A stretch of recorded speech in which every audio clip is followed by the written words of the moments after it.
Di langit ada rezekimu, wa fis samai rizqukum wa ma tu'adun, dan semua yang dijanjikan untukmu.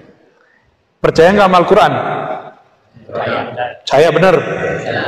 Antum gak usah khawatir besok makan apa. Yang penting kerja, ambil asbab. Rezeki masa depan kita serahkan kepada pemilik langit dan bumi. Walaupun tadi sudah baca Fatihah, mari kita baca Fatihah lagi untuk pengarang kitab ini, Imam Abu Hamid Al-Ghazali, dan sanad kita yang bersambung kepada beliau. Mu'allif hadzal kitab Al-Imam Al-Arif Billah Hujjatul Islam Abi Hamid Al-Ghazali qaddasallahu sirruhu wa bi asanidina al-mutassil ilaih. Al-Fatihah.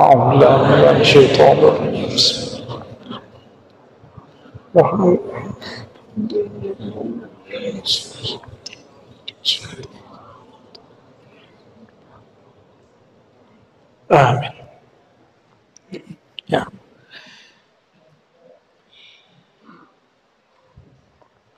Qala al-Imam Abu Hamid Al-Ghazali qaddasallahu sirruhu, Kitabut Tauhid wa Tawakkul. Kitab tauhid dan tawakal. Apa arti kata tauhid? Tauhid dari kata wahada yuwahidu tauhidan, berarti mengesakan Allah. Apa beda esa dengan satu? Satu itu ada duanya. Kalau esa nggak bisa dibagi. Satu masih bisa dibagi setengah, 0,5. Kalau esa nggak bisa. Ya, itu beda tauhid dengan wahid dengan ahad.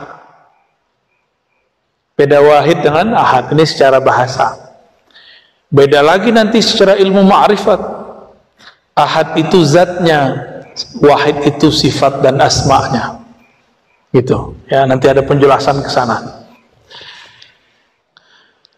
Alhamdulillah, puji syukur kepada Allah. Kenapa? Ialah yang disebut mudabbir. Apa arti mudabbir?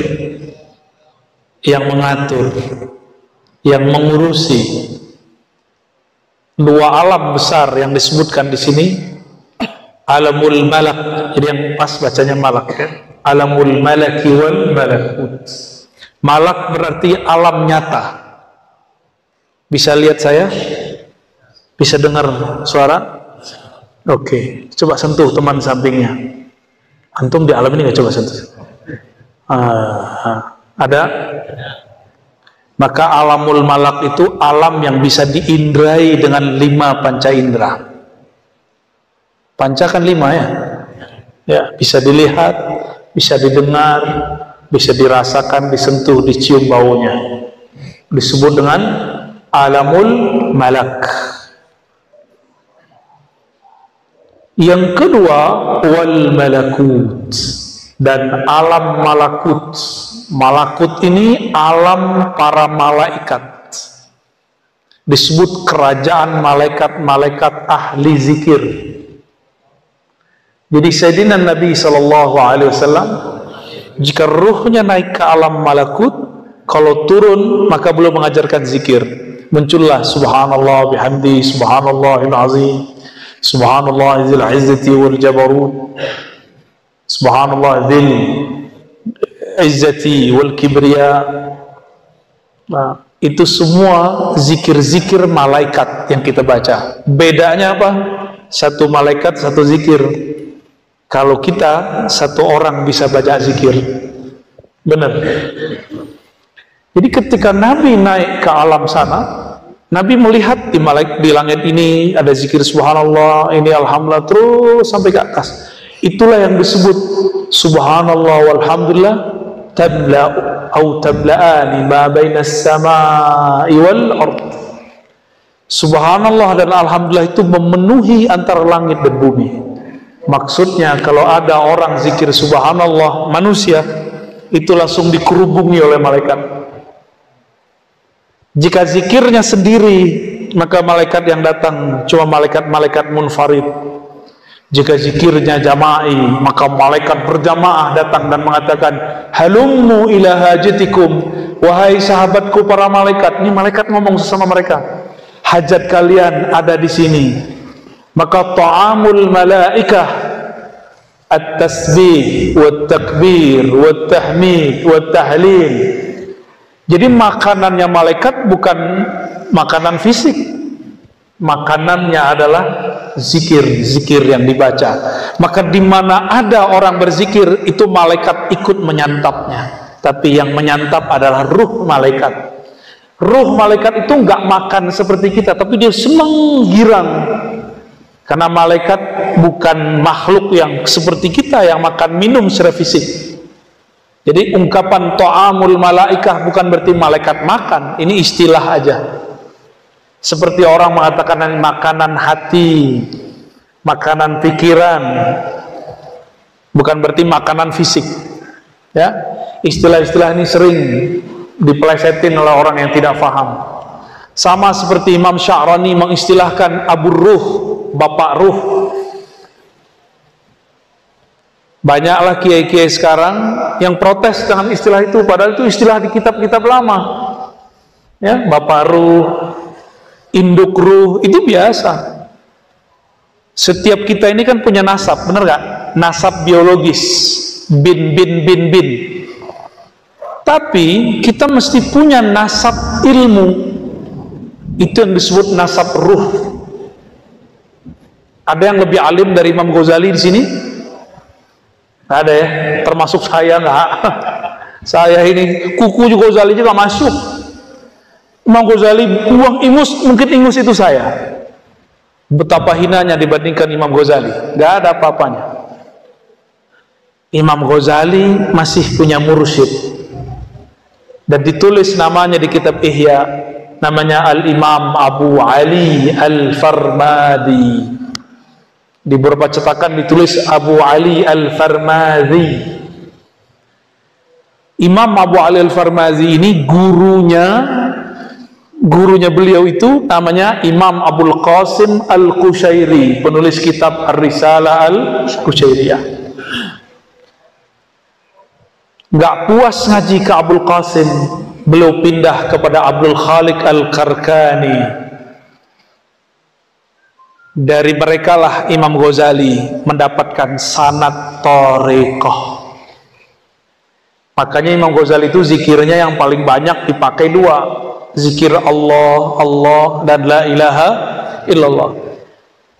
Zaman sekarang jadi tarekat Naqsyabandi, jadi Qadiriyah, jadi Khalwatiyah, jadi Syaziliyah, itu pecah-pecahan dari thariqat beliau semua. Ya. Maka Imam Abul Hasan Asy-Syazili mengatakan Al-Ihya, Ihya'un, kitab Ihya menghidupkan hati. Fakullu Syaziliyun Ghazaliyun, fakullu Naqsyabandiyun Ghazaliyun, fakullu Qadiriyun Ghazaliyun. Fakullun, ya, bisa dibaca kullun atau kullu Qadiri. Setiap orang yang Naqsyabandi, Qadiri, Syazili, Ba'lawi, semua mereka mengatakan kami bermanhaj tasawuf Imam Ghazali. Dan hatta al-yaum, sampai sekarang saya tidak pernah keluar dari manhaj itu. Ya, yang menuduh saya keluar dari manhaj itu berarti tidak baca kitab Ghazali, khususnya kitab ini. Bacalah sampai kitab Tauhid wa Tawakkul. Bacalah kitab Kimya'us Sa'adah. Banyak lagi kitab-kitab beliau. Ada Mishkatul Anwar, Masya Allah, itu kitab. Itu yang kita ulang-ulang sekarang, cuma kita istilahkan dengan istilah yang lebih mudah. Jadi jangan heran nanti hadirin, kalau nanti ada sesama ahlu sunnah nanti menganggap saya sesat, karena saya mengembangkan yang di dalam bab At-Tauhid wa Tawakkul. Kenapa? Di tengah-tengah beliau nanti ngomong ini.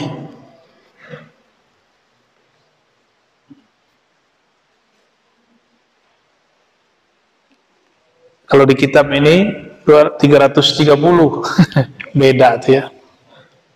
Beda kitabnya. Nanti saya tunjukin apa kata beliau. Kalau sudah sampai kepada makom baca la ilaha tertinggi, maka itu disebut puncak penyikapan batin. saat itu la yajuzu antusattara, boleh begitu, ditulis fi kitab. Nggak boleh ditulis kitab, bukan berarti nggak boleh disampaikan. Ditulis di kitab ya nggak boleh. Tapi kalau ini kearifan beliau di zaman itu. Imam Ibnu Arabi berpandangan lain, di zaman dia sudah beda. Boleh ditulis di kitab, maka ditulislah dalam kitab Al-Futuhat Al-Makkiyah. Dulu Imam Ghazali larang orang baca la maujuda illallah. Di Garut orang habis sholat zikirnya la maujuda illallah. Gawat itu. Berarti setiap masa ada ijtihad seorang alim, mungkin berbeda dengan zaman sebelumnya. Dalam tasawuf boleh, dalam fikih juga boleh. Dalam bab fikih apalagi, itu lebih banyak lagi perkembangannya. Itu sebabnya tarekat, misalnya nih, tarekat Qadiriyah Naqsyabandiyah Ahmad Khatib Sambas, namanya sama tapi metodenya akan sedikit berbeda dengan zaman sebelumnya, karena disesuaikan dengan masa ini. Antara kaifiat yang ada di Abah Anom beda mungkin yang jalur di sini, tapi zikirnya sama, la ilaha illallah, Allah. Terbeda lagi, saya ketemu guru saya Mbah Ahmad Halwani di Magelang, beda lagi metodenya. Ada lagi Mbah Yai Asrori, tapi zikirnya sama, la ilaha illallah, tapi muqaddimah masuknya beda-beda gitu. Baik. Lalu beliau mengatakan apa? Qad qala al-arifun ifsya'u sirr rububiyah kufrun. Membeberkan rahasia rububiyah kufur. Ini bukan kufur murtad, bukan. Bisa membuat orang yang dengarnya kufur gitu maksudnya. Bukan yang ngomong yang kufur, tapi orang lain bisa menjadi kufur kalau belum kuat ilmunya. Oke. Nah, kita mundur lagi ke awal ya. Ini cuma contoh aja. Jadi ada yang nggak boleh ditulis di kitab, tapi disimpan di sini. Maka di bagian bawah kitab barusan, sudur, dadanya ahli ma'rifat, dadanya para ulama, itu kuburan-kuburan ma'rifat. Itu bahasa orang lama. Kalau saya ganti, sudurul awliya maktabatul ma'arif wal asrar. Kalau dulu disebut dadanya orang-orang arifin billah, wali-wali Allah, itu kuburan. Kalau kubur dikubur dong. Tapi zaman sudah berubah. Kenapa saya katakan begitu? Ini kan bukan hadis ya, jadi boleh beda nggak? Boleh. Dajjal, Nabi Isa aja nggak berani lawan di zamannya. Nabi Musa aja nggak berani ngelawan. Di zaman Nabi Muhammad pun belum diizinkan keluar. Ahlul Badar yang melawan ribuan orang pun tidak dipertemukan fisik, bertengkar langsung, berperang langsung dengan Dajjal. Tapi Nabi mengatakan itu untuk akhir zaman. Dajjal ini mainannya apa? Mainannya mutar balik ma'rifat, ma'rifat surga neraka. Maka disebut oleh Nabi, surganya neraka, nerakanya surga, apinya air, airnya api. Sesatnya itu benar, benarnya itu sesat. Lurusnya itu bengkok, bengkoknya itu lurus. Itu dia. Itu si Dajjal. Gimana cara memahami itu? Bukan dengan latihan fisik. Kan sekarang orang untuk menghadapi Dajjal latihan fisik. Saya suka main panahan, itu olahraga saya itu. Main kuda, seneng kuda ya. Boleh kita adu pacu ntar. Kalau masih ingat caranya ya, di tempat beliau nih ya. Dulu masih bisa lah beberapa ya. Tapi bukan itu. Kalau latihan begitu, kalah kita sama apa? Kalah kita, kalau fisik kita kalah sama siapa? sama binaraga, sama boxer ya, sama pesilat, kalah kita. Yang membuat kita beda dengan tentara Dajjal apa? Ma'rifatullah, mengenal Allah Subhanahu wa ta'ala. Gak ada lagi. Karena Nabi mengatakan, kamu kalau ketemu Dajjal merasa masih beriman, tapi imanmu sudah berubah. Nabi ngomong itu. Nah, gimana cara biar selamat itu? Ada orang yang sudah dibelah badannya jadi dua, ketika dihidupkan lagi apa kata dia? Sebenarnya saya tambah yakin Rasulullah itu sungguh benar bahwa engkaulah Dajjal yang dimaksud. Habis dibelah badannya, digergaji.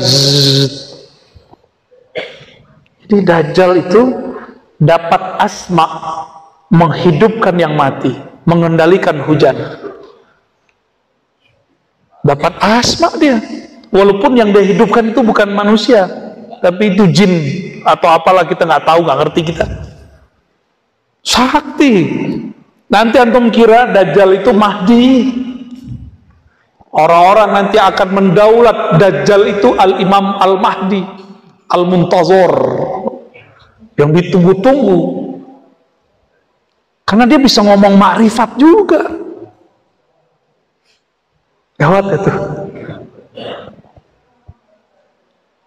Lama-lama dia bilang, Anallah, aku Allah. Lama-lama begitu dia ngomongnya. Bahaya bener. Maka Imam Ghazali berpesan di kitab ini, harus baca kitab Al-Iqtisad fil I'tiqad. Kalau enggak bisa, baca Muqaddimah Ihya tentang akidah. Cukup. Mesti kuat akidahnya.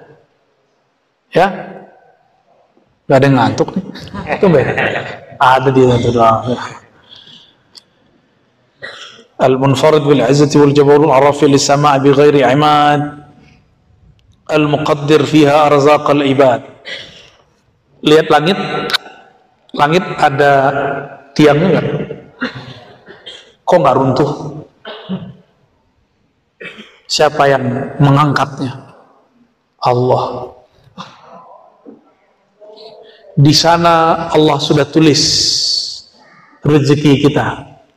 Imam Ghazali dalam Syarah Asmaul Husna, judulnya Al-Maqsad Al-Asna fi Syarhil Asma'il Husna, kata beliau, Ar-Razzaq, Allah yang maha berrezeki, maknanya dua, rezeki zahir, materi, atau batin, immateri. Rezeki zahir, minum, makan, menikah, mobil, rumah, sehat. Sehat kan nih? Sehat ya? Alhamdulillah. Walaupun hujan-hujan begini, ini biasanya hujan? Kadang-kadang. Deres banget malam ini ya. Nungguin Pak Kasat ya. Saya kaget, buat tasbih dia. Bukan buat bedil. Buat tasbih di kemana-mana. Semoga beliau ikhlas ya, amin. Ya, biasanya udah punya mursyid tuh begitu itu biasanya. Tapi belum bercerita sama saya ya.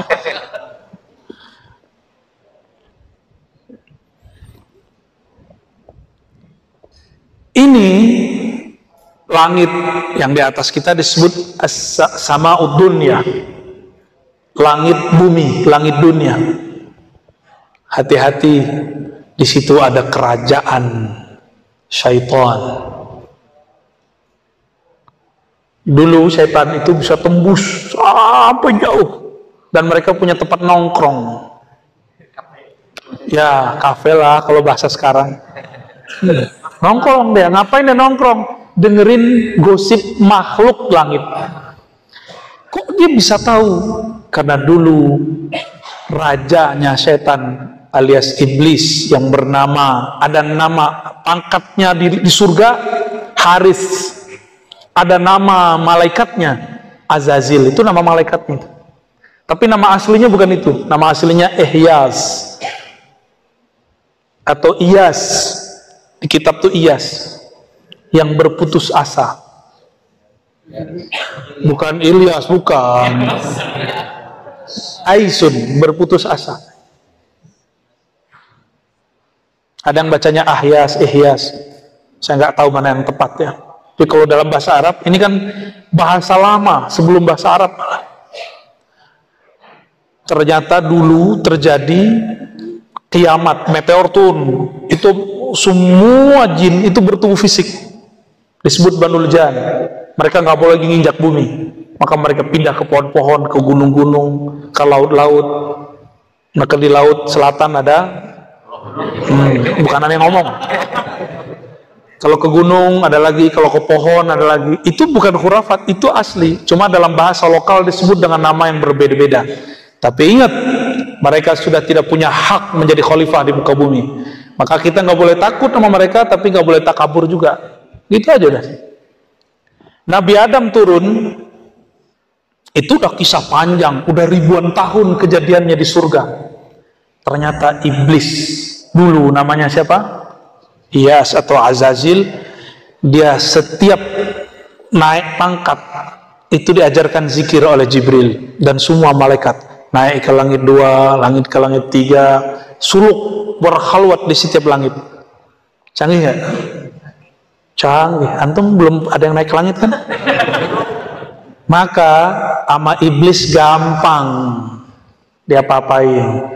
Itu sebabnya belajar zikir mesti pakai mursyid supaya enggak dimursidin setan. Wajib hukumnya. Saya saking takutnya diganggu itu, maka saya bermursyid dan mursyid saya banyak sampai sekarang. Separuh masih hidup. Dan tidak hanya satu thariqat saya belajar, banyak thariqat. Kapan boleh pindah thariqat? Kalau sudah dijazahin guru. Belum dijazahin guru yang pindah-pindah dulu. Ya, kecuali emang antum istikharah hasilnya ganti. Tak apa-apa. Saya dijazahin guru saya baru kemudian belajar thariqat yang baru. Dijazahin lagi baru saya pindah ke thariqat yang baru. Kayak gitu metodenya. Ya. Jadi sampai hari ini masih kolektor zikir aurat dan wirid marifat. Ya. Masih. Kalau ketemu siapa aja saya belajar ya. Baik. Itu malaikat berapa tahun sampai ke sana? Imam Tabari saya sudah sampaikan di berbagai majelis. 18.000 berzikir berkhalwat. Berarti suluknya lebih lama ya. Ada yang pernah zikiran 18.000 tahun? 18.000 tahun ini bukan 18.000 kali zikir. Ada yang zikir 18.000 tahun. Baru 18 menit ngantuk ya. Ini saya suruh zikir belum 5 menit udah hilang dia. Ya. Tapi hilangnya ruhaninya terbang. Matanya tidur, hatinya tidak tidur. Benarlah kata Nabi ya. Nabi kan ngomong al ulama warasatul anbiya. Ulama pewaris para nabi. Nabi itu matanya tidur, hatinya tidak tidur. Siapa tahu ya. Itu mesti diturunkan ke wali-wali. Santri-santri zikir mesti merasakan itu walaupun sekali seumur hidup. Karena itu warisannya Nabi. Mesti merasakan itu. Mata tidur tapi hati enggak. Antum harus ngalamin itu nanti. Dan itu maharnya zikrullah. Maharnya apa? Zikrullah. Kita lanjut dulu ya. Di langit al-muqaddar fiha arzaqul ibad. Di langit itu Allah sudah takar rezekinya hamba. Maka rezeki kita bukan di tempat kita bekerja. Rezeki kita bukan oleh orang tua. Rezeki kita bukan di penguasa. Rezeki kita bukan pada para pedagang. Rezeki kita ada di langit. Sudah ditulis. Saya menyampaikan kisah biasanya untuk bab ini. Murid dari Rabi'atul Adawiyah namanya Rabi'atul Basriyah. Biasa perempuan di mana-mana selalu galau masalah rezeki. Apa yang dimakan besok? Nanti anaknya kalau lahir sekolahnya pakai apa? Pasti itu jadi polemik di mana-mana. Walaupun Ning atau Bunyai. Kalau di Sunda nyebutnya kalau Ning apa? Nyai? Nyaina. Ya, walaupun dia nyai nak, nyai hak, nyai itu sama semua. Urusan begitu semuanya sama. Ini Rabi'atul Basriyah, murid wali kutub. Murid wali kutub masih resah, risau. Kata jemaah tabligh nih, risau. Yang dirisaukan bukan gimana ngumpulin umat ke masjid, yang dirisaukan besok makan apa. Sampailah wiridannya baca surat Az-Zariyat, wa fis samaa'i rizqukum wa ma tu'adun. Terhentaklah Rabi'atul Basriyah ketika dengar dan baca ayat ini.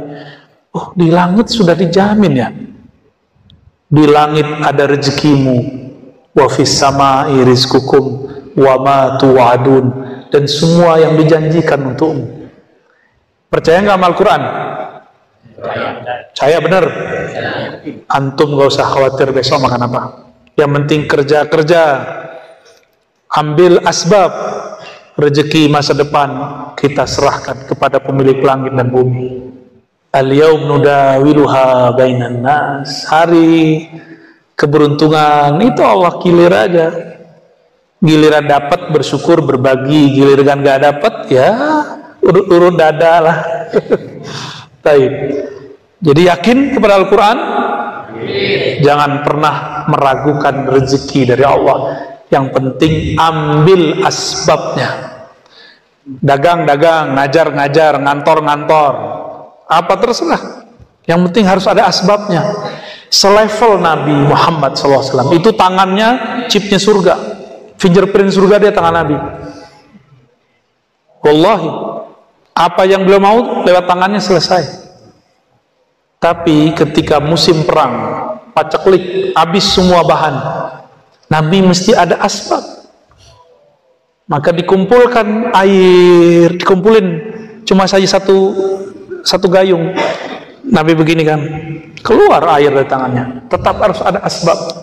Kalau enggak nanti orang menyembah Nabi Muhammad SAW. Sayyidina Aisyah ketika ingin menyembuhkan orang nggak pakai asbab, nggak pakai obat, nggak pakai syariat, kata orang Sunda. Syariat ini bukan syariat bahasa Arab. Ya, syariatnya berobat apa? Nah, itu dia. Paham maksudnya ya? Nah, syariat itu asbab yang dimaksud di kitab ini. Itu mesti diambil.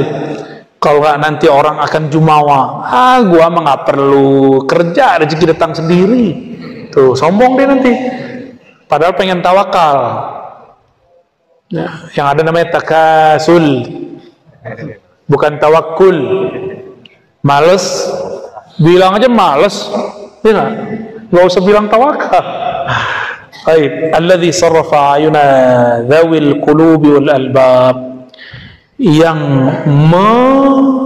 memindah-mindahkan, yang merubah-rubah pandangan mata orang-orang yang memiliki kolbu wal albab, dan intinya kolbu.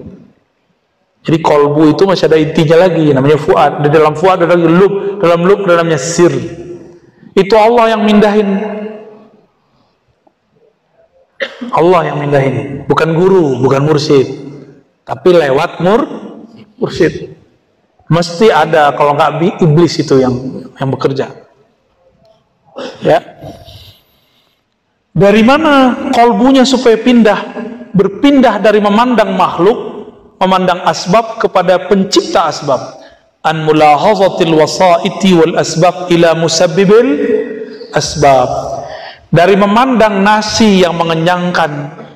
Nah, ini kalau masih mandang nasi yang mengenyangkan, berarti akidahnya belum sahih secara Ahlus Sunnah, tasawufnya belum tasawuf Imam Ghazali. Benar kan nih, ikut Imam Ghazali? Oke. Air yang menyegarkan atau Allah yang menyegarkan? Tapi mesti minum kan? Minum dulu ya. Bismillahirrahmanirrahim.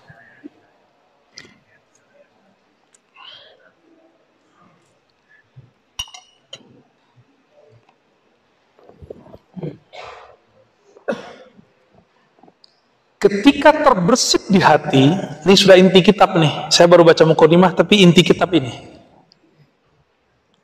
terbersit di hati saya bahwa yang menyegarkan itu air. Maka kata Imam Ghazali dalam kitab ini, itu syirik yang tersembunyi, syirik khafi. Gimana? Makan, terbersit bahwa makanan itu mengenyangkan, itu syirik khafi. Terus gimana caranya? Maka bacalah ini. Jadi orang baca muqaddimah Imam Ghazali udah jadi wirid. Ini muqaddimah ma'rifat. Ma'rifatut tawakkul, ini dia. Kalau orang sudah diberi ma'rifat tawakkul, bertawakal, beralih pandangnya dari nasi yang mengenyangkan kepada Allah yang menciptakan nasi. Akidah Ahlussunnah ada satu kelompok lagi namanya Mu'tazilah, jangan salah paham. Kelompok Mu'tazilah bilang Allah menitipkan rasa kenyang di nasi secara tabiat, secara hukum alam. Maka setiap orang makan nasi mesti kenyang. Karena tabiatnya nasi mengenyangkan. Hati-hati, itu bukan Ahlus Sunnah. Hati ya. Disebut dengan hukum tabi'i. Apa namanya? Hukum tabi'i inilah yang dianut oleh para filosof, oleh orang-orang fisika. Ini dulu yang dianut Ibnu Sina dan Al-Farabi, Aristoteles. Ini yang dikritik oleh Imam Ghazali.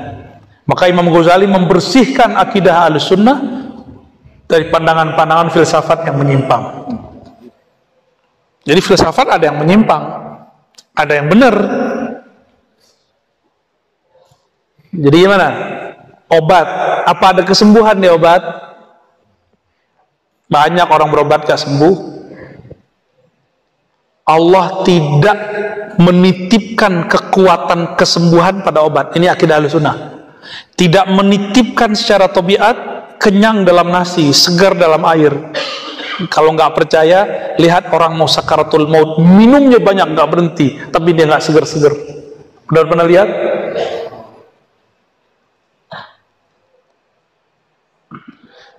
Di masa Rasulullah ada orang yang sudah membunuh banyak musuh di medan juang, tapi Nabi bilang dia masuk neraka. Sahabat nggak ada yang percaya. Itu cuma urusan air. Air satu gelas nggak dapet. Dia bilang aus, aus, aus. Orang mau datang, nggak kuat dia menahan sakit dan haus, karena dia menyekutukan Allah dengan air. Maka saking nggak kuatnya, maka dia ambil, itu bukan bedil, belum ada bedil saat itu. Namanya apa tuh? Pisau belati. Langsung dia tusukkan ke dalam jantungnya. Nggak sanggup menahan luka, tidak sanggup menahan haus, karena dia menyekutukan Allah di dalam dirinya dengan air. Nanti ada masa hujan nggak turun-turun, paceklik di mana-mana, sawah-sawah tidak bisa menumbuhkan padi lagi. Jika kita menyekutukan Allah dengan beras, nasi, nanti datang Dajjal menciptakan beras. Dia bawa makanan, nanti kita berubah iman. Mau? Maka mulai sekarang saya mengimbau, makan-makan aja. Makanya sekarang, ini bukan sok-sokan, bukan, tapi tahadus bin ni'mah. Saya sudah jarang makan nasi. Lauknya masih. Mengurangi aja, mengurangin. Mulai hambar, makan itu mulai hambar. Kalau bukanlah karena badan ini butuh makan, saya nggak makan, kira-kira begitu.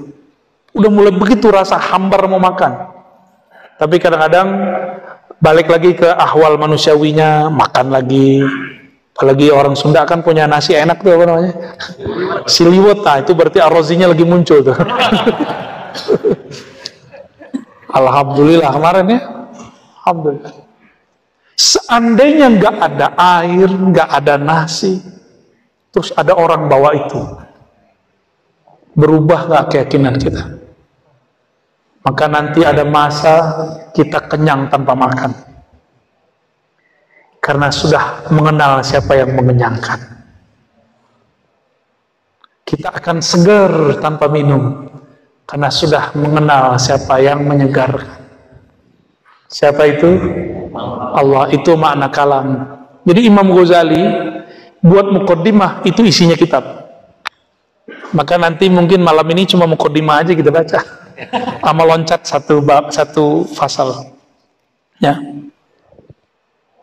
nggak masalah. Seperti Ibn Arabi setelah Ibn Ghazali, itu dia buat syair di setiap bab, paham syairnya, paham sampai ujung bab. Imam Ghazali ngerti kalau kita susah baca syair, maka dia pakai nasar, prosa. Alhamdulillahirabbil. Maka saya sangat cinta kepada Imam Ghazali, sangat cinta kepada Imam Ghazali, dan saya sangat cinta kepada orang-orang yang mengajarkan kitab Ghazali walaupun dia anak muda. Sangat takzim kepada orang yang khidmat kepada ajaran Imam Ghazali, dan sangat sedih jika ada yang bilang Ghazali khurafat, Ghazali sesat, Ghazali nggak ngerti hadis. Ya salam, yang ngomong begitu Sahih Bukhari belum khatam. Imam Bukhari khatam Sahih Bukhari dan wafat kitab Bukhari di dadanya. Oh, banyak hadis palsu. Bukan hadis palsu, ente yang nggak ketemu hadisnya.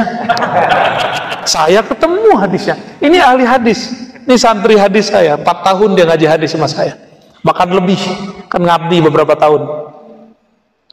Khatam hadis. Ini kalau mau nanya hadis tanya dia aja, hitungan menit bisa dikeluarin lengkap dengan kualitasnya apa. Insya Allah tanya aja deh, baru tahu ya. Gak usah jauh-jauh ke Syekh Albani, Syekh Umar Fahmi ya.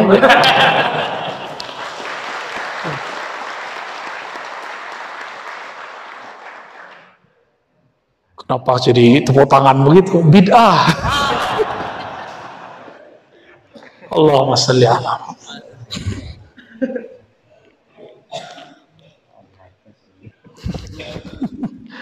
Terrepot ya habis ini ya.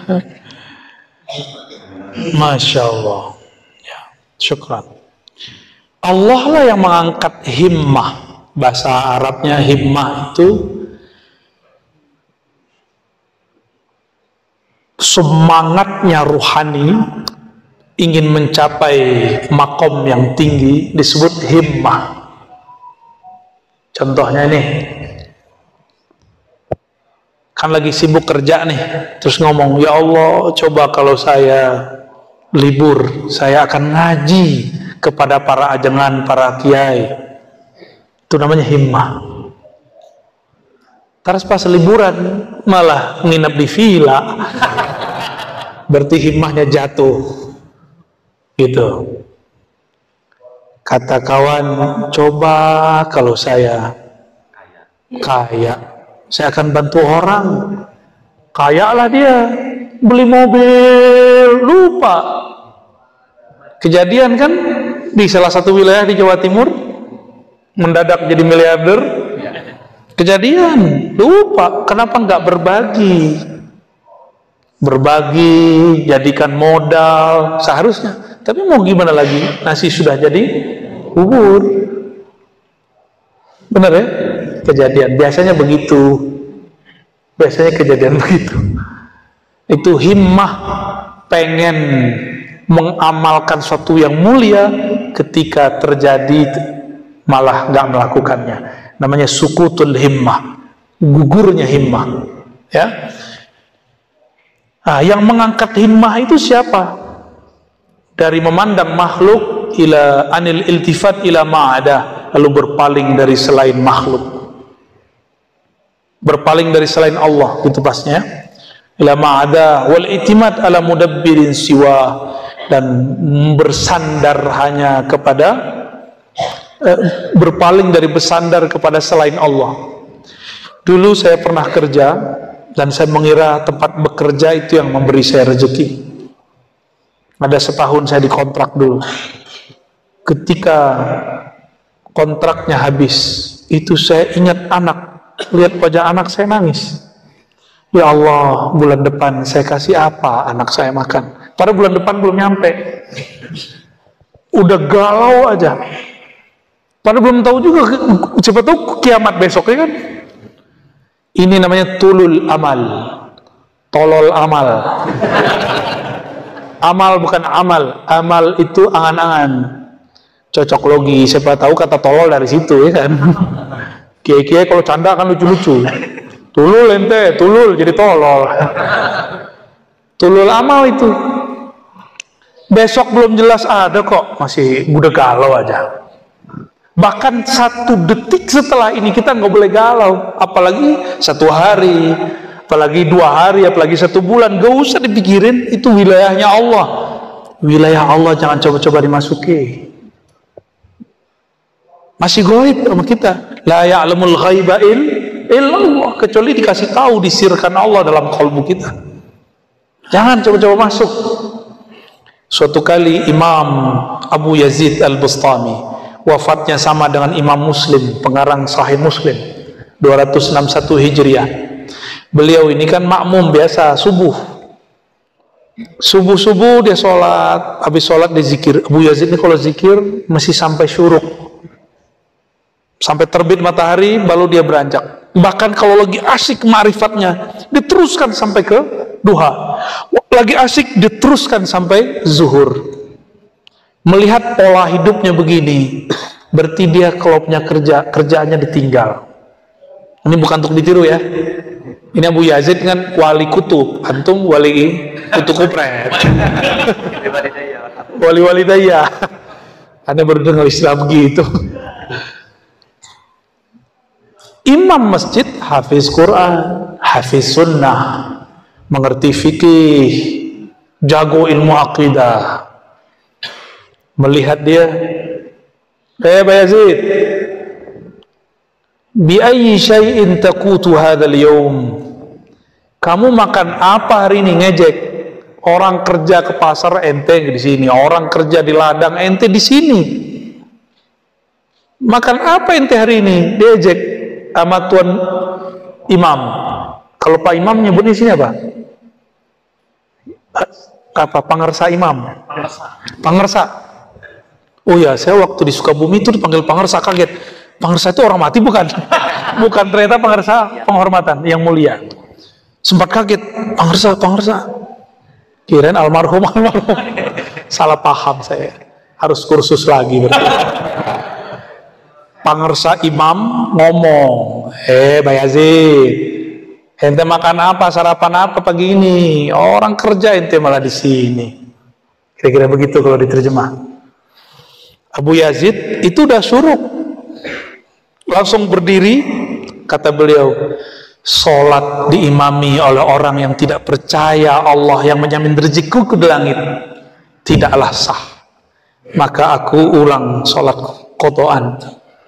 Dikodok sholat jam itu juga, detik itu juga. Ini hukum ma'rifat, ini fikih arifin namanya. Fikhul arifin ini ketat. Saya nggak sanggup. Saya nggak sanggup mengikuti fikihnya para ulama arifin, nggak sanggup kita. Saya masih pakai fikih mazhab Syafi'i, nggak pernah keluar dari mazhab Syafi'i, alhamdulillah. Sampai hari ini, sampai detik ini, bahkan tadi kita ngambil sanad mazhab Syafi'i juga ya, dari Abah ya, biar sah jadi muridnya pesantren Fauzan. Ya.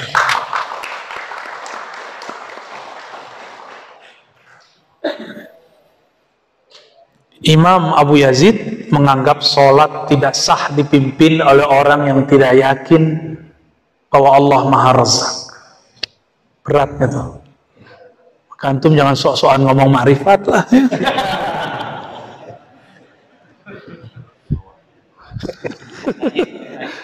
Ya, tapi harus mulai masuk. Karena syariat itu sempurna dan dengan ma'rifat harus mulai masuk. Nggak boleh nggak. Dengan sedikit ma'rifat syariat sempurna, sedikit aja. Seseorang yang merasakan lezatnya bermakrifat, makrifat itu kan mengenal, maka beban syariat langsung hilang. Karena kita sudah kenal siapa yang kita sayangi, maka berangkat pagi pulang sore pun kita lakukan untuk menafkahinya. Kita sebut namanya istri. Benar? Itu istri antum karena kenal. Nikah mah nggak kenal. Karena kenal tumbuhlah sayang. Karena sudah sayang muncullah pengorbanan. Kalau sudah berkorban, kamu di rumah aja deh, biar AA yang bekerja. Cila gombal. Jangan tepuk tangan lah, orang gombal kok. Kalau sudah begini, tidak bersandar ke tempat bekerja, para kiai nggak bersandar ke pesantren, ya mohon maaf, gaji-gaji guru di pesantren ya mohon maaf. Kalau tidak ada keberkahan di langit yang turun, itu guru-guru miskin semua. Tapi banyak ajengan-ajengan guru-guru berangkat umroh, padahal yang kerja pagi pulang sore belum berangkat umroh. Benar? Maka bedakan rezeki dengan gaji. Kalau rezeki, temen nih lagi ngantuk dia. Tuh jangan ganggu ya. Hayati lelah katanya. Cung, aman Cung. Rezeki lebih umum daripada gaji. Kalau gaji terbatas, kalau rezeki tiada batas. Maka orang-orang yang sudah gak memandang itu dengan baik, maka dia korupsi karena dia mandang gaji gak cukup. Ustadz mau korupsi apa? Mau korupsi apa? Jangan. Nggak ada, nggak bisa korupsi. Korupsi kita iya, nggak bisa. Betul lah Nabi mengatakan innama bu'istu mu'alliman muyassira. Aku diutus sebagai mu'allim, maka beruntunglah para mu'allim. Tapi muyassir, mu'allimnya nggak boleh saklek, nggak boleh killer. Mu'allimnya harus muyassir, banyak rahmahnya daripada galaknya. Galak boleh, namanya ketegasan, kewibawaan. Tapi rahmah harus di depan. Inna rahmati sabaqat ghadabi.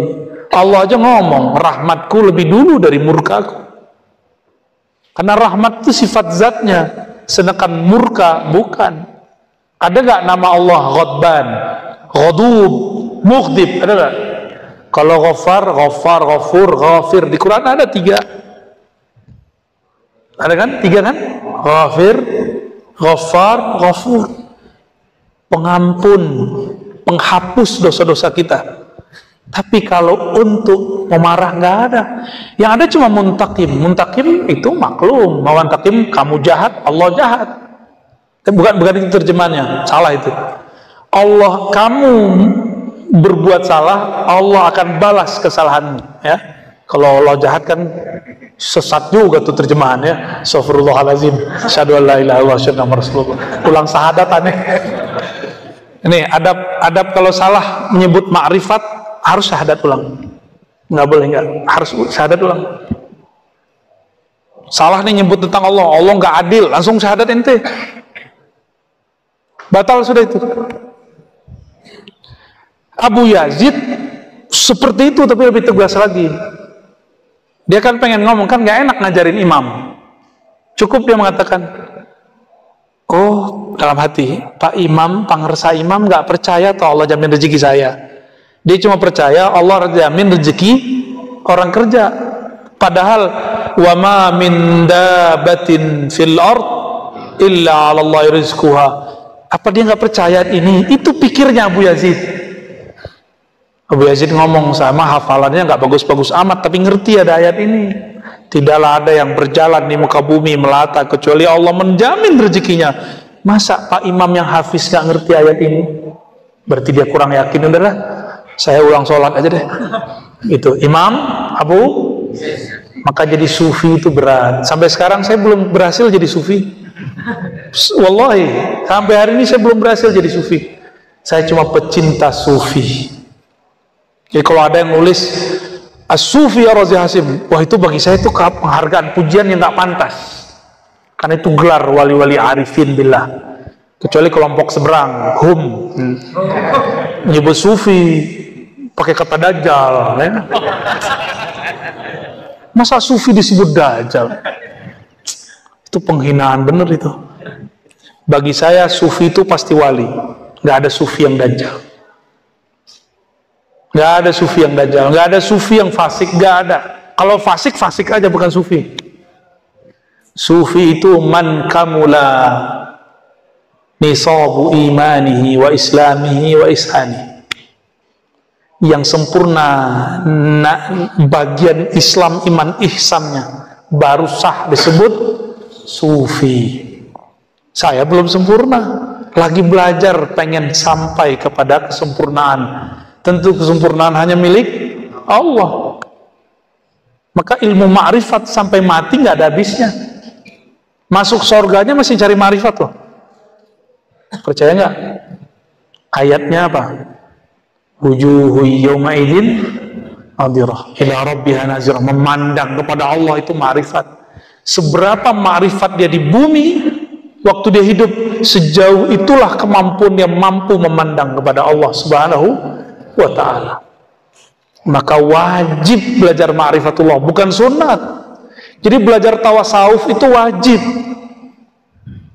Ngambil thariqah itu mala yutimmul wajib bihi illa bi fahuwa wajib. Itu benar, kaidahnya benar enggak? Mala yutimmul wajib illa bihi fahuwa wajib. Nah, itu. Ada satu kewajiban, nggak mungkin kita dapat mencapai itu kecuali ada satu jalan, maka menempuh jalan ini wajib, disebut thariqah. Gitu. Jalan depan aja diperbaikin tiap berapa bulan? Tiap 6 bulan. Masa thariqat kita nggak dibenerin? Maka meskipun sama-sama Naqsyabandi, sama-sama Qadiri, zaman ini dan dulu harus ada revisinya. Ya. Mesti dibenerin. Orang dulu belum ada namanya kerja dari jam 8 sampai jam 5, belum ada. Maka sekarang para mursyid harus meramu kembali bagaimana zikir yang cocok untuk para karyawan, para teman-teman ini, aparat ini, biar nggak jadi keparat kan. Ya, harus belajar ilmu ini. Maaf Pak John ya. Cuma aneh yang berani ngomong gitu, Mancung nggak berani. Serius. Kita ini kan sama aja di hadapan Allah. Yang Allah pandangkan kolbu. Saya duduk di atas sekarang bukan berarti saya lebih tinggi, enggak. Ini karena tadi udah duduk sini aja, mau turun nggak enak. Malu juga mau turun lagi. Baik. Kalau sudah begitu, sudah nggak memperhatikan, jadi batinnya tidak lagi pengertian makhluk. Matamu kepada alam, kolbumu kepada Rabbul Alamin. Begitu. Kunyahlah nasi, tapi hatimu memandang yang menciptakan nasi. Dialah yang mengenyangkan. Bahkan kita mengunyah pun dia yang membuat kita bisa mengunyah. Bener nggak? Saya mau tanya lagi nih. Air udah masuk, nasi udah masuk. Siapa yang membagi itu di dalam? Antum pernah bagi nggak? Nasi. Kamu sini ya. Air. Nggak bisa. Kalau udah kebanyakan, iya pengen ke belakang. Enggak. Pernah mencret, nggak bisa nahan nggak? Tanda kalau kita tidak menguasai diri sendiri. Itu yang disebut Rabbul Alamin. Dan saya di mana-mana nanya ini, Pak Ustadz punya obat kan? Bisa nahan keluar nggak obatnya? Ban jangan keluar dulu, mau ngelamar orang nih. Bisa nggak? Anak-anak muda nih jerawatan, bisa nggak nahan jerawat keluar? Nggak bisa. Sudah mulai keriput, bisa nggak nahan keriput itu? Lalu siapa yang melakukan ini? Itulah yang bakal kita bahas nanti ya. Nah, di sini ada kalimatnya. Falam ya'budu illa ya ilman bin nudus wa annahu ma min darratin illa ilallahi khalquha. Tidak ada satu biji zarah pun di alam semesta kecuali Allah lah yang atur penciptaannya. Tidak ada satu biji zarah, satu kecil pun, yang kecil pun tidak ada yang sanggup kecuali hanya Allah. Maka uban kita apapun di badan ini semuanya Allah Subhanahu wa ta'ala. Berarti ada nggak di tubuh saya, di tubuh Antum semua dari ujung rambut sampai ujung kaki Allah tidak urus, ada nggak? Nggak ada. Demikianlah dekatnya Allah kepada kita. Kalau saya pegang-pegang ini, berarti saya dekat nggak sama barang ini? Allah bilang, itu kolbumu aku yang bolak-balik. Berarti dekatnya Allah sama kolbu sedekat benda dibolak-balik oleh tangan. Tapi kata Imam Ghazali, cukup sampai di situ, jangan dijelaskan lagi. Ya, nggak boleh diterusin. Berarti udah dong ngajinya. Ya. Wa ma min dabatin illa 'ala Allahi rizquha falamma tahaqqaqu annahu li rizqi ibadi dhaminun bi kafilun tawakkalu 'alaihi faqulu hasbunallahu wa ni'mal wakil. Ketika orang bermakrifat mesti ada zikirnya. Maka mustahil orang ngomong makrifat nggak punya wiridan. Ngomong makrifat nyerocos tapi nggak sholat, nggak mungkin. Dia ngomong makrifat tapi nggak punya wirid, nggak mungkin. Mesti ada wiridnya. Dan wiridnya orang bertawakal itu dua, hasbunallah wa ni'mal wakil, dan yang kedua la ilaha illallah. Dan teman-teman pasti sudah dapat sanad talqinnya, bagaimana cara menghentakkannya dalam kolbu. Kok dari pusar ke ubun-ubun ke bahu kanan dihunjam ke jantung? Kan mirip-mirip sama agama sebelah tuh ya. Ya, plus tapi panjang ke bawah ya. Enggak, beda. Ini beda. Kenapa mesti pakai titik itu? Supaya pikiran nggak liar, maka dibatasi dengan titik-titik latifah. Itu namanya titik latifah. Pusar sama dada ini sama-sama disebut akhfa. Pusar dan dada. Tapi sebagian orang coba gelitikin pusarnya, merinding nggak badannya? Maka sebagian ulama kita mengatakan ubun-ubun dan pusar itu satu titik. Maka kullu jasad, zikir kullu jasad bisa dimulai dari ubun-ubun, bisa dimulai dari pusar secara fisik. Nah, itu perbedaan ahli thariqah ya, perbedaan manhaj. Makanya dimulai zikir la dari pusar, digetarkan dari situ, masuk ke alam ini alam apa di sini? Alam khayal, alam fikiran, supaya fikiran kita tidak memikirkan, makna dibawa ke bahu kanan supaya dia bisa seperti orang kalau mau memukul, dia perlu ini nggak, tarik ke belakang nggak? Nah, itu namanya apa tuh? Ancang-ancang. Jadi dibawa ke kanan itu ancang-ancang. Ngawahan. Ah, dapat kosakata baru lagi. Dia ngawahan untuk dihentakkan ke dalam jantung supaya tembusnya tidak hanya di jantung tapi masuk ke dalam kolbu. Itulah zikirnya Syekh Ahmad Khatib Sambas, Qadiriyah Naqsyabandiyah.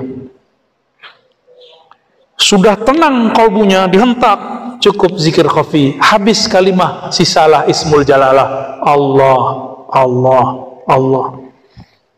Ya. Kemudian Allah ini diturunkan lagi jadi hasbunallah wa ni'mal wakil. Jadi orang baca Allah bisa maknanya cukuplah Allah, cukuplah Allah. Maulana Imam Shibli, murid Imam Junaid, kawan Halaj diperkarakan, Shibli aman, padahal pengalamannya 11-12. Sama-sama mengalami yang dialami Syekh Siti Jenar, persis sama. Tapi Syekh Shibli, Imam Shibli menahan-nahan. Imam Halaj tak tertahan. Nah, itu bedanya Halaj sama Syekh Siti Jenar. Syekh Siti Jenar sama Sunan Kalijaga kan makomnya sama, tapi Sunan Kalijaga bisa menahan karena mursyidnya beliau Sunan Bonang, ahli syariat, ahli hakikat. Jadi dengan syariat yang ketat, gejolak di batinnya itu tentang ma'rifatullah itu bisa dia tahan. Itu Sunan Kalijaga. Syekh Siti Jenar enggak, dia bersyariat tapi ma'rifatnya lebih dominan. Oh, udah jadilah, tapi nggak seperti di film-film Sunan apa Wali Songo ya, itu Wali Songo-songoan itu. Tapi bolehlah menghibur. Senang juga kita nontonnya dulu waktu kecil. Zikirnya itu sama, la ilaha semua boleh la ilaha. Ya. Lalu di mana orang berzikir? Nah, ini di bayan haqiqati tauhid alladzi aslut tawakkul. Jadi tawakal itu ada ilmunya, ada amalnya, ada halnya. Ilmunya tasdik, bermakrifat. Amalnya kita ada usahanya, ada zikirnya, halnya nanti ada lain lagi ya. Coba lihat ini di paragraf 1, 2, 3. Nah, fanaqulu di ujung paragraf kedua. Fanaqulu lit-tauhid arba'u maratib. Ini bagian akhir yang mau saya bahas ya. Tauhid itu ada 4 tingkatan. Ketemu nggak? Ya. Lit-tauhid arba'u maratib. Tauhid ada 4 martabat. Masih kuat? Masih kuat? Dikit lagi ya, dikit lagi. Udah jam 10. Yang nggak kuat mungkin teman-teman saya ini. Antum kuat nggak? Kuat. Oke, kita lanjut ya. Hajar terus. Hajar aswad. Tauhid itu nggak ada batasnya. Tapi akal kita butuh analog, butuh pembagian-pembagian. Maka mesti dibagi. Imam Ghazali kasih pembagiannya. Itu inti dari lafaz sebelumnya. Jadi lafaz sebelum kalimat yang barusan, intinya itu. Tauhid itu ibarat lautan samudra, tapi tidak punya tepian. Kata orang dia udah nyampe. Belum. Ini antum nih kalau meninggal ketemu Syekh Ahmad Khatib Sambas, tanya sama beliau, apakah engkau sudah sampai kepada ujung ma'rifat? Dia bilang, belum. Masih jauh lagi. Pasti ngomong begitu. Kalau nggak percaya ntar saya bawa. Antum duluan ya. Ada belakangan aja deh. Abu Yazid ngomong bersama. Karena dalam ma'rifat itu satu nih, bismillah. Ilmu ma'rifat itu muncul kalimat ma'rifat. Contoh, la ilaha illallah. Ma'rifat pertamanya di sini apa? Martabah pertama yang disebut lubil lub, ya. Ayyakul al-insan bilisani la ilaha wa qalbu ghafilun. Ini ma'rifat munafik. Berkata seorang manusia dengan lisannya la ilaha, tapi kolbunya lalai. Ini ma'rifat munafik. Bahkan munkirun lahu katauhidil munafiqin. Ya, kalau ghafil disebut tauhidul ghafilin. Jadi kita bedakan dua. Ghafilin dia lalai, berarti kolbunya berpenyakit, masih bisa disembuhkan. Tapi kalau sudah munafiqin, la dawa alaih, nggak ada lagi obatnya. Kalau sudah kena cap munafik nggak bisa diapa-apain. Tapi kalau baru nifak sughra, ghafil namanya, ghafilun ya. Ini ma'rifat siapa? Nah, orang-orang inilah yang ngomong la ilaha illallah itu berat ya, zikir itu susah ya. Tuh hati-hati, jangan ngomong begitu lagi. Itu munafik yang ngomong begitu. Kalimah ini emang berat. Sayyidina Musa ngomong, ya Rabb, beri dong zikir yang khusus, ma'rifat khusus. Kata Allah, kul la ilaha illallah. Ya Allah, kan Nabi Musa ini temenan sama Allah, kayak kalimullah kan. Dia, mau kapannya bisa ngomong sama Allah. Gak mesti naik ke langit, gak mesti. Kan Tuhannya Nabi Musa bisa diakses di mana-mana. Kalau Tuhannya seberang nggak, naik dulu deh.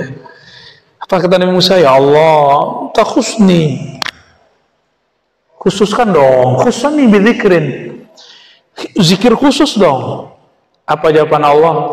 Musa, ini kalimat kamu lihat ke langit dan bumi, lebih berat kalimat ini daripada langit dan bumi. Kaget Nabi Musa, dikasyafkan oleh Allah, dilihat oleh Nabi Musa. La ilaha Allah ditimbang dengan langit bumi, lebih berat la ilaha. Makanya kalau benar antum talkin, kolbunya kayak dibor ke dalam. Kalau benar lo talkinnya, atau minal berdesir gitu, tergantung kekuatan ma'rifat yang Allah berikan kepada guru dan tasdik antum kepada guru. Gurunya ma'rifatnya udah oke, antumnya lemah, ya paling getar-getar dikit lah. Baik, ini makom pertama. Makom kedua, ayusaddiq bima'na al-lafzi qalbuhu, ayusaddiqa bima'na al-lafzi qalbuhu kama saddaqa bihi umumul muslimin wa huwa i'tiqadul awam. Lisannya baca, qalbunya membenarkan, dan itu juga capek. Tidak ada Tuhan selain Allah, tiada yang berhak sembah kecuali Allah. Ini namanya zikir ahli kalam, ahli sifat 20 sampai di sini doang. Sifat 20 versi akal ya, bukan sifat 20 versi ma'rifat. Jadi kalau ada ahli-ahli kalam, ahli-ahli zikir, ahli-ahli kitab Sanusi, kitab Fathul Majid, kitab Aqidatul Awam ya, dan sejenisnya itu, kalau dia belum talqin zikir, maka saat baca la ilaha itu pikirannya capek, menyesuaikan dengan kolbu yang sangat liar. Kan kolbu ini kolbu yatakallab, liar sekali. Maka saya sarankan para ajengan, para ustadz, para kiai, udahlah, taruh dulu ajengannya bentar, ambil ilmu talqin kepada mursyid, supaya kalau zikir seirama kolbu dengan lisan.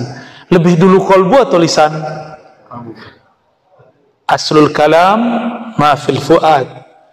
Yang diterjemahkan di lisan itu awalnya di sini. Maka mulai zikir itu di sini. Itulah rahasia kenapa ayat kursi dimulai dengan Allah, bukan la ilaha. Allahu la ilaha illa huwal hayyul qayyum. Allah isbat namanya. Diisbat dulu nama Allah di kolbu, baru baca nafi la ilaha illallah. Kalau sudah isbat masih butuh nafi nggak perlu. Itulah maqam Imam Shibli. Ketika orang bilang, Shibli, ente udah sakarat, baca la ilaha Allah. Kata dia, nggak perlu, saya sudah sama Allah. Saya sudah sama yang punya nama. Maka dia zikirnya Allah. Allah meninggal. Banyak orang yang meninggal dengan zikir itu aman. Karena itu disebut ruh la ilaha illallah, Allah, Allah. Spirit intinya zikir la ilaha illallah ada pada lafaz Allah, Allah. Kata kawan, zikirnya bid'ah. Ya sudah, ente aja yang makan itu. Ya. Yang ketiga, ayyushahida dzalika bi tariqil kasyaf. Harus kasyaf dulu. Nggak boleh kalau nggak kasyaf. Dibuka dulu kolbunya oleh Allah, pemahamannya oleh Allah. Apa itu? Biwasitati nuril haq, dengan nur dari Allah. Wa maqamul muqarrabin, ini sudah maqamnya para wali muqarrabin. Jadi syaratnya apa? Kasyaf. Bi ayyara asya katsira walakin yaraha ala qasratiha sadiratun anil wahidil qahhar. Dia melihat alam, tapi yang terlihat oleh dia sumbernya. Maka zikirnya, di halaman setelahnya nanti ada, tapi saya ringkas saja. Zikirnya adalah lisan baca la ilaha illallah, batinnya la fa'ila illallah, atau kullu syai'in sadirun anillah. Gitu maknanya. Baca tiada Tuhan selain Allah dengan lisan, tapi batinnya mengatakan tiada yang berbuat kecuali Allah. Nah, apapun yang terjadi sama kita. Nih sekarang antum kalau lihat ada orang yang mengingkari kajian ilmu ruh yang saya buka. Itu siapa yang mengizinkan terjadi itu? Allah. Mungkin teguran bagi saya, kurang tepat menyampaikannya, atau memang dia yang salah paham. Harus sama-sama insaf. Ya. Jadi kita nggak boleh marah juga orang ingkar kepada kita. Siapa tahu kita salah ibarat, ya bisa jadi. Atau dia yang salah mustalahat, salah memahami istilah.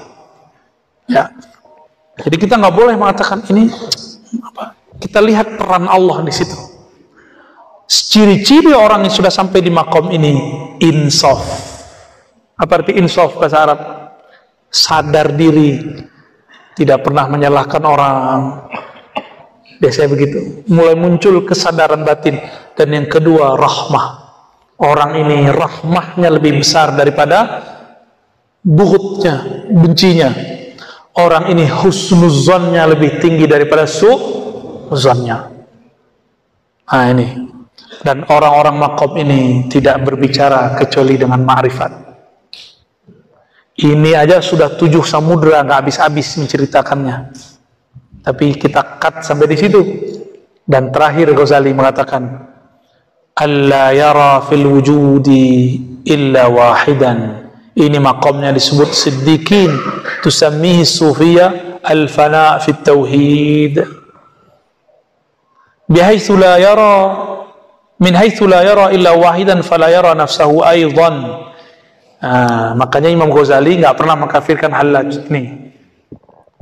Karena saya seorang pengikut Ghazali, saya tidak mengkafirkan Syekh Siti Jenar. Karena ini babnya. Apa maknanya?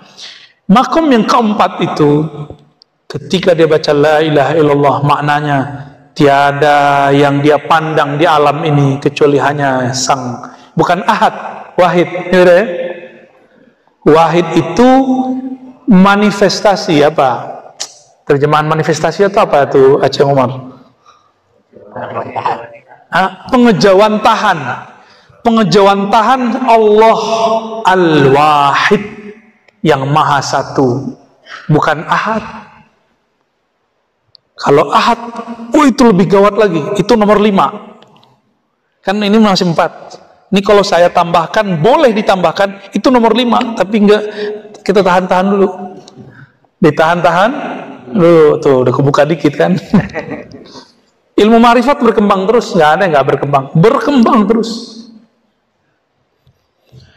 Inilah yang disebut musyahadah. Kalau tadi muka syafah. Muka syafah di langit, bumi. Kalau musyahadah, arash.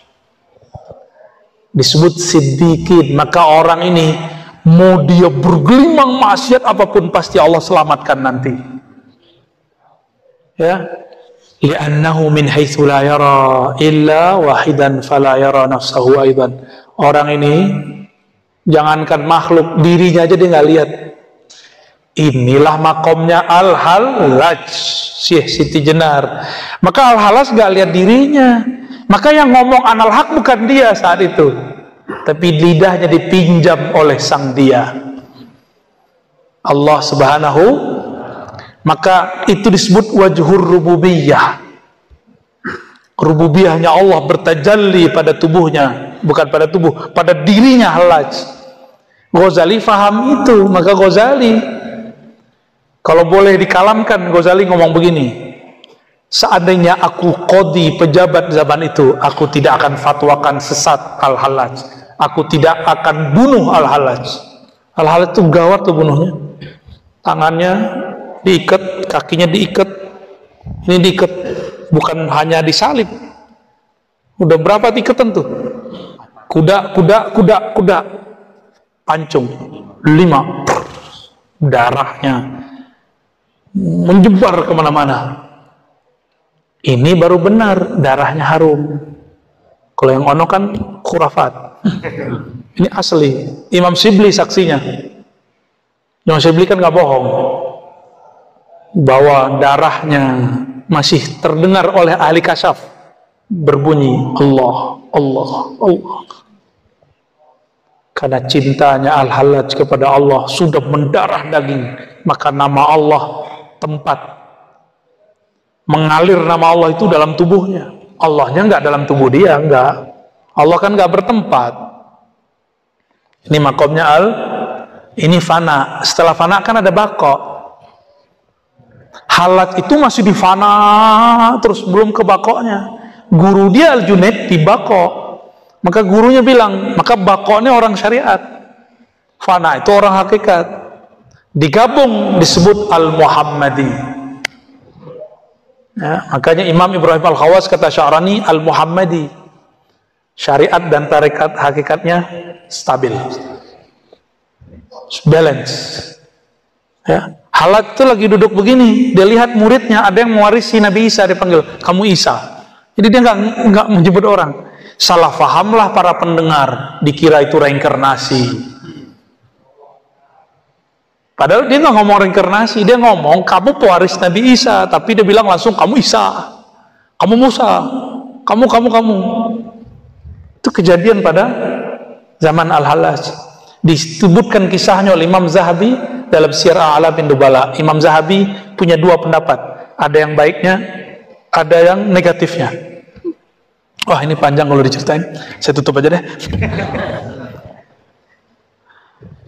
Maka saya sarankan yang berzikir la ilaha illallah, la maujuda illallah di dalam hati aja, jangan dilafazkan, karena syaratnya mesti kasyaf.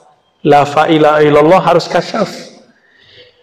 La maujuda illallah mesti musyahadah. Ini yang disebut maqam ihsan. Maka untuk boleh melafazkan itu hanya bagi orang-orang yang muqarrabin dan siddiqin. Kalau belum nyampe, maka haruma, kata Imam Syarani, haruma min ayyasila ila dhalikal maqam. Dia mustahil, haram sampai ke maqam itu.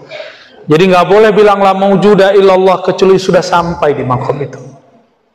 Supaya nggak kena gimana? Harus tambahin la maujuda bihaqqin atau bizatihi, baru boleh dilafazkan. Maka siapapun yang berzikir seperti ini harus ditambahin la ma'buda bihaqqin, la fa'ila bihaqqin, la maujuda bihaqqin, baru boleh. Kalau enggak, haram hukumnya untuk sampai dia ke makom itu. Begitulah hukum ma'rifat, lebih tegas dari hukum syariat. Jadi antum jangan suuzon, fikihnya orang syariat itu nggak ada apa-apanya dibanding fikihnya orang ma'rifat. Di ma'rifat salah adab kufur, di fikih kan dimaafkan. Tapi orang fikih mengira orang syariat, orang hakikat ma'rifat itu nggak bersyariat. Kalian nggak mengerti lautannya luas, nggak mengerti bagaimana dahsyatnya kemegahan istana-istana rohani mereka. Di sana amal soleh bagi orang awam dianggap amal buruk karena masih ada sesuatu selain Allah di kolbunya. Ya, hasanatul abrar sayyiatul muqarrabin. Orang awam bilang soleh, tapi mereka bilang belum soleh. Tadi Abu Yazid imam, bagi imam ini sudah soleh, bagi jamaah itu sudah soleh, tapi bagi Abu Yazid itu bukan kesolehan. Belum soleh dia, gitu ya. Alhamdulillahi Rabbil, gimana? Masih sempat diskusi ini? Ya adalah khusus untuk Fauzan saya kita kasih. Assalamualaikum warahmatullahi wabarakatuh. Assalamualaikum warahmatullahi wabarakatuh. Terima kasih ya. Saya salah satu mengajar keasuhan di sekolah tinggi ekonomi dan bisnis syariah atau di Kabupaten Garut. Kemarin kita banyak berdiskusi tentang perbandingan akidah kedua. Saya ingin menjelaskan karena saya bukan ahli hadis. Yang belajar juga hadis apa itu dari Syekh Ahmad. Masya Allah, dapat kosakata jorok ya. Baik ajengan. Pertama tentang perbedaan tauhid Wahabi gitu ya, dan Ahlus Sunnah Asy'ariyah. Yang pertama secara masa lebih dahulu akidah Ahlus Sunnah Asy'ariyah. Karena Imam Abul Hasan Al-Asy'ari itu diperkirakan lahirnya antara tahun 250-an sampai 260-an ulama. Karena dulu nggak ada dukcapil, jadi nggak ada pencatatan. Jadi nggak disebutkan tahun berapa, tapi diperkirakan itu. Berarti 40 tahunan lebih hidupnya di zaman salafus saleh. Dan dia meriwayatkan hadis dari gurunya, namanya Imam Zakaria As-Saji, murid dari Imam Ahmad bin Hanbal. Dari beliaulah Imam Al-Asy'ari meriwayatkan akidah Imam Ahmad bin Hambal. Maka di kitab Al-Ibanah beliau mengatakan akidah saya ini akidah Imam Ahmad bin Hambal. Karena Imam Asy'ari yang menyusun merapikannya, dinisbatkan itu ke Imam Asy'ari. Nggak disebut akidah Hanbali, disebutnya akidah Asy'ariyah. Ya. Jadi secara masa lebih tua, lebih sahih kepada Imam Ahmad bin Hambal. Sedangkan Wahabi muncul dari Syekh Muhammad bin Abdul Wahab Al-Hanbali. Dia asalnya Hanbali, tapi kemudian mengatakan saya tidak taklid lagi kepada mazhab manapun, maka dia keluar hatta dari mazhab Hanbalinya. Beberapa fatwanya sudah menyalahi Imam Ibn Rajab Al-Hanbali. Bahkan dia yukhalif Ibn Taimiyah, yukhalif Ibn Qayyim. Cuma dalam bab akidah dia ikut Ibn Taimiyah. Jadi Wahabi itu bukan akidah yang dibuat Syekh Muhammad bin Abdul Wahab, tapi dia mengembangkan akidah yang sudah mati suri bertahun-tahun, yaitu akidah trilogi tauhid, pembagian 3 tauhid. Nah ini ingat-ingat nih teman-teman aparat ya, dimanapun ada kelompok di dunia, ISIS, Jabhatun Nusrah, segala macam, Kaidah, itu pasti tauhidnya 3. Perbedaannya di nomor 3, uluhiyah, rububiyah, asma wa sifat. Di nomor 3 ini ada yang menggantinya dengan hakimiyah, tauhid hakimiyah, atau tauhid mulkiyah, tauhid kekuasaan.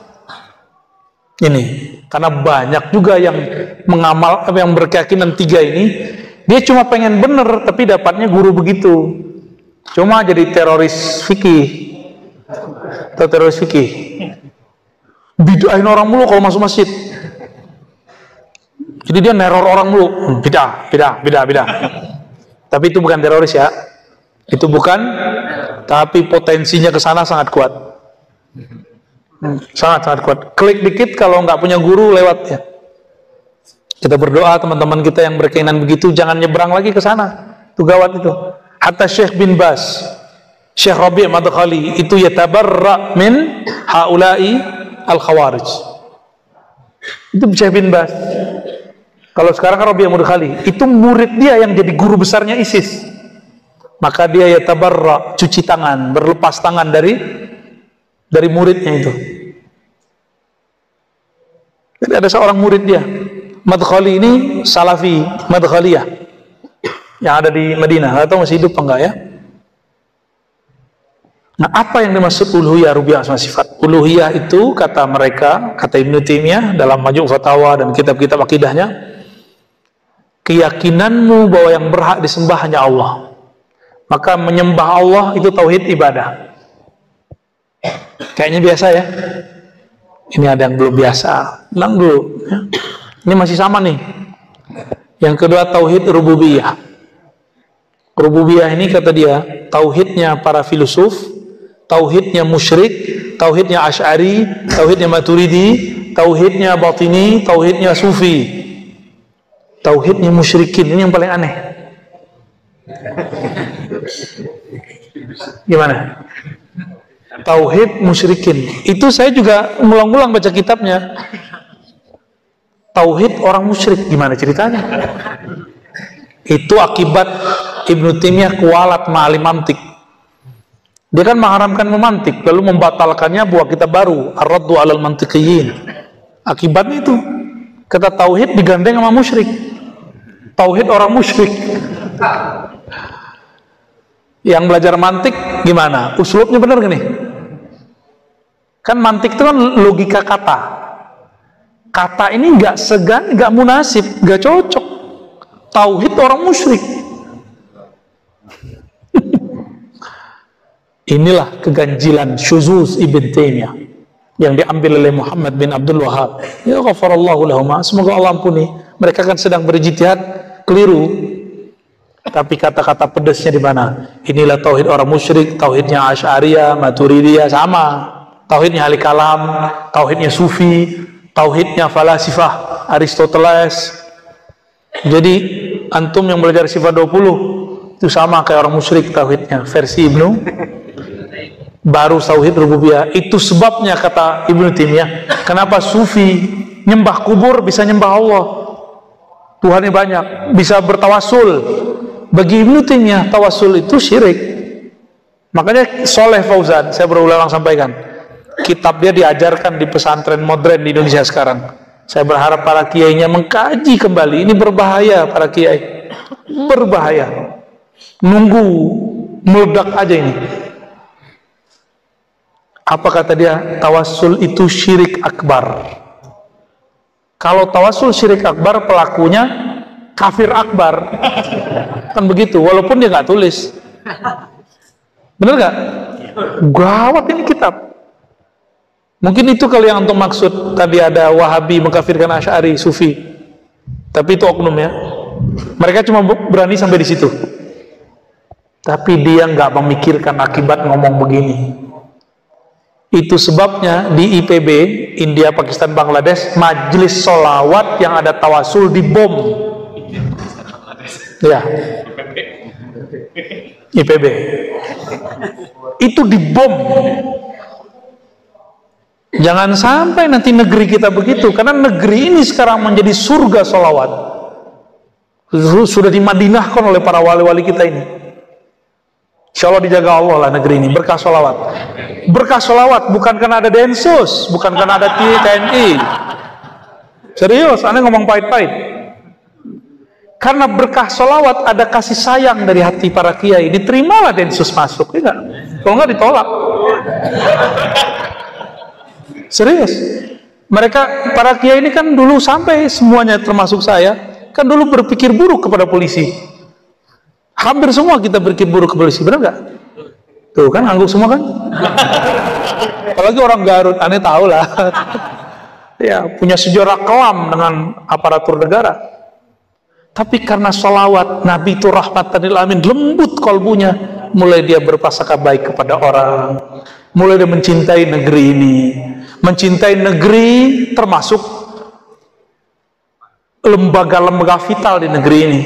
Salah satu lembaga vital di negeri ini adalah para askarnya, para kismul amninya yang menjaga keamanannya. Maka saya nyatakan, yang jaga negeri ini saya support mereka. Yang berjuang menjaga keamanan negeri ini berarti dia teman kita, saudara kita. Ya. Coba-coba ganggu negeri ini, musuh kita. Kembali ke tauhid rububiyah. Tauhid rububiyah itu dianggap oleh kelompok Wahabi tauhid di luar mereka. Di luar mereka baru sampai tauhid tauhid pertama dan ketiga belum ada yang menyempurnakannya kecuali mereka. Itu keyakinan teman-teman kita Wahabi Salafi. Yaitu ijtihadnya mereka, nggak usah marah-marah juga, biarin aja ya. Ya, saya nyampein begini kan nggak ada muka kesel kan? Ada dikit ya. Ini perbedaannya. Jadi mereka nganggap kita ini belum tauhid uluhiyah karena masih suka tawasulan, suka tabarukan kan? Seharusnya mereka itu nggak pernah berobat kalau sakit. Ya. Karena itu tabaruk sama dokter. Bahasa lainnya. Kan sama aja. Ke kiai didoain air, dikasih daun. Ke dokter dikasih resep. Sama aja. Sama kan? Kenapa ke kiai nggak boleh ngambil berkah? Ke dokter boleh ngambil resep? Emang lebih berkah dokter daripada kiai? Nah, enggak, kan enggak begitu. Yang ketiga tauhid asma dan sifat. Asma dan sifat versi mereka tidak boleh mentakwil mutlak terhadap sifat dan nama Allah. Jadi kalau disebut yad, tangan secara bahasa ya tangan. Tapi tangan Allah berbeda dengan makhluk. Makhluk kecil, Allah tangannya gede. Allah istawa al-ars, bersemayam. Saya itu duduk. Saya ini duduk lagi bersemayam di atas kursi. Beda dengan makhluk. Kalau makhluk duduk di atas kursi, lebih gede kursinya dari makhluknya. Kalau Allah lebih gede dia daripada arasnya.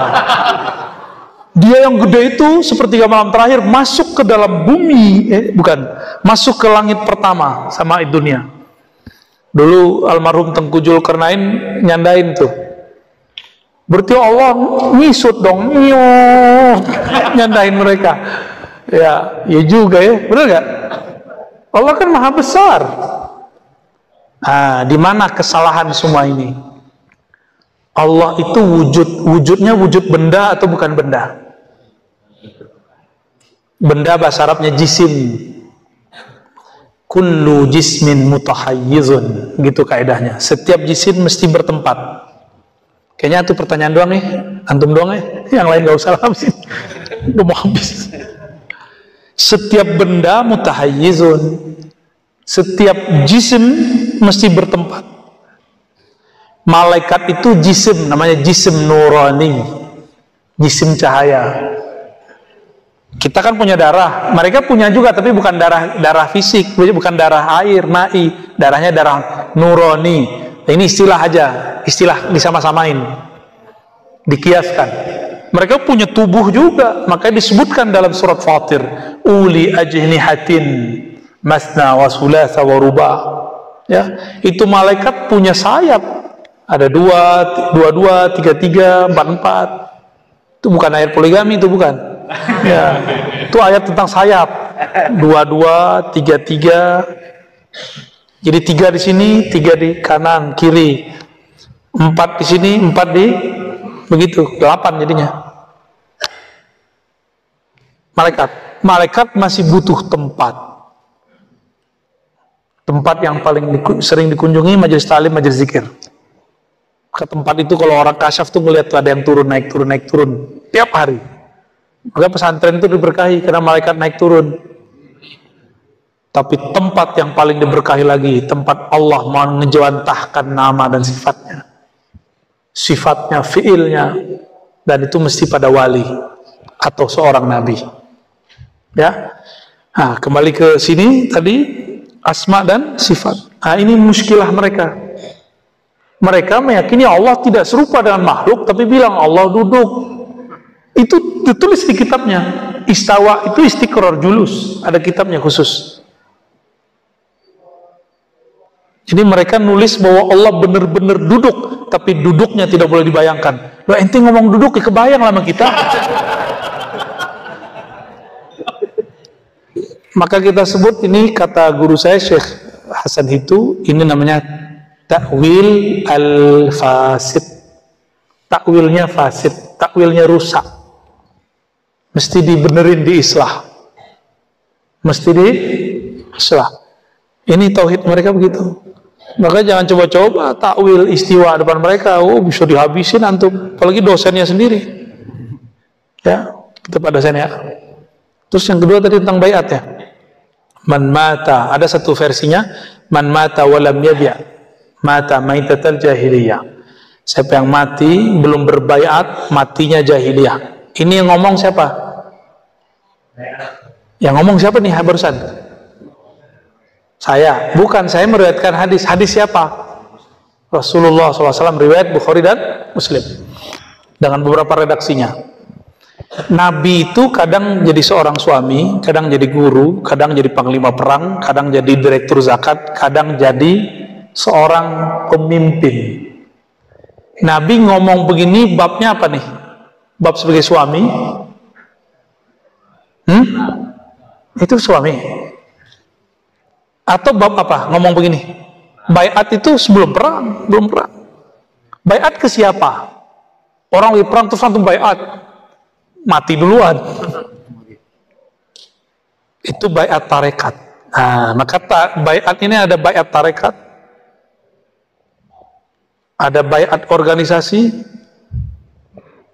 ada baiat kelompok tertentu yang mengatasnamakannya dirinya harokah kah, daulah kah.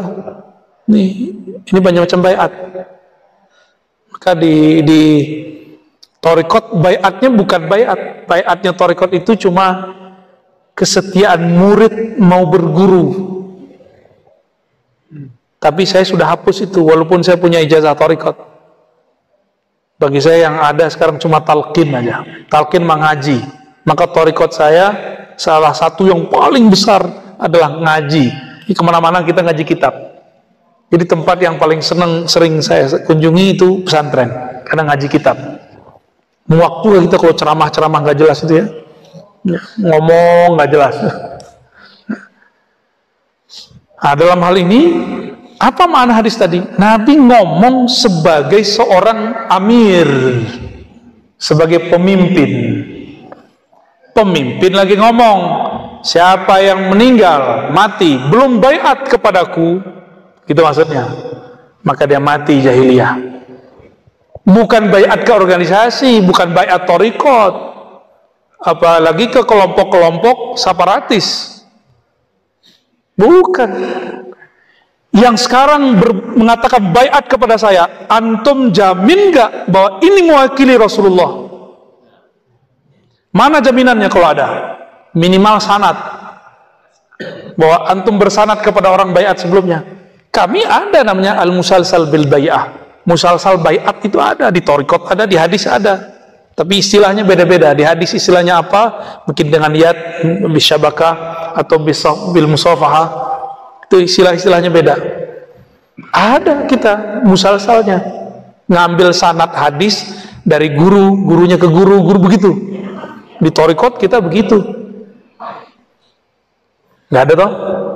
Coba mereka hari ini siapa yang ngaku ambil baiat dariku? Dia punya silsilah itu nggak? Baik zikirnya, hadisnya, fikih mazhabnya, nggak ada. Kenapa? Waduh, gawat.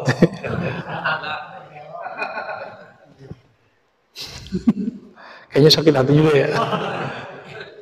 Coba tanya semua orang yang sekarang bilang baiat saya, atau baiat ke kelompok saya, baiat ke harakah saya, baiat ke daulah saya. Nggak ada sanadnya. Dia bawa otoritas Nabi, tapi Nabi nggak nyambung sama dia.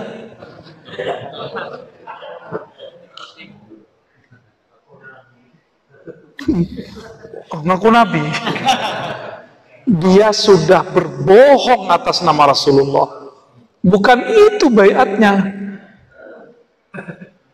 Maka saya karena takut bab itu di thariqat, kita sudah hapus di buku saya, udah nggak ada bab baiat. Ada kita nulis tentang zikir al-ina ilahiyah, nanti saya kasih ya PDF-nya atau apanya. Udah nggak ada baiat. Baiat nanti cukup ke imam akhir zaman, al-imam al-mahdi yang masih Allah sembunyikan, Allah rahasiakan. Jadi man mata wa lam yabi', siapa yang meninggal belum berbaiat, itu hadis disebut khassah lil umara, khusus untuk para pemimpin yang sah di suatu negeri. Orang Indonesia sudah terima belum diwakilkan lewat pemimpin? Udah, itu udah sah. Maka matinya kita bukan mati jahiliyah. Insya Allah. Semoga Allah jadikan negeri ini negeri yang dijaga. Tidak ada namanya negeri kecuali ada cekcoknya. Namun apapun yang terjadi, kita minta rahmat Allah mengalir di semua tempat di negeri ini. Dan semoga Allah rahmati para umara, para ulama, para santri, rakyat, bangsa, terutama umat Islam. Ya. Ala hazini wa likulli niyatin salihah. Al-Fatihah.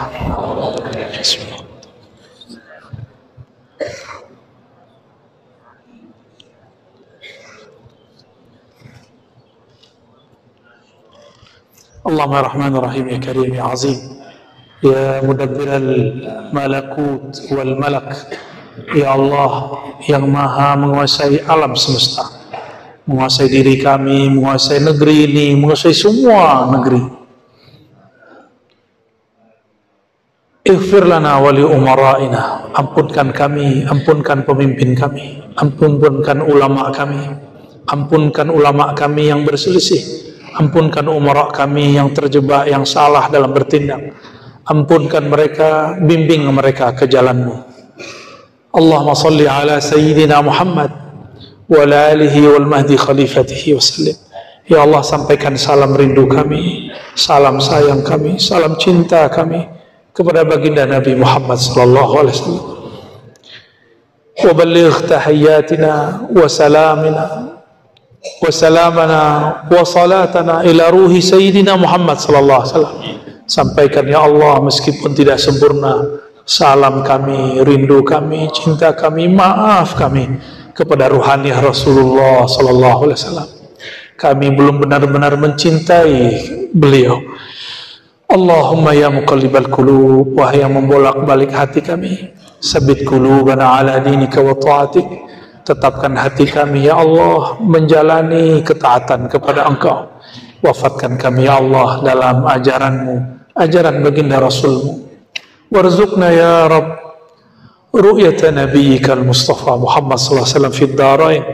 Izinkan kami ya Allah dengan ridhamu, dengan keagunganmu, keindahanmu, menyaksikan keindahan wajah Rasulullah sallallahu alaihi wasallam, bahkan di dunia ini apalagi di akhirat kelak, sehingga dengan memandangnya ya Allah kami diizinkan memandang keindahan wajahmu ya Allah. Dan matikan kami ya Allah, hidupkan kami ya Allah, bangkitkan kami ya Allah, timbang kami ya Allah, perjalankan kami di atas siratmu ya Allah dengan kalimah la ilaha illallah Muhammadur Rasulullah sallallahu alaihi wasallam. Rabbana atina fid dunya hasanah wa fil akhirati hasanah wa qina adzabannar wa khtimna bil khairat wa sallallahu ala sayyidina Muhammad walhamdulillahi rabbil alamin. Mohon izin, mohon maaf, mungkin tidak usah salam-salaman. Assalamualaikum warahmatullahi wabarakatuh.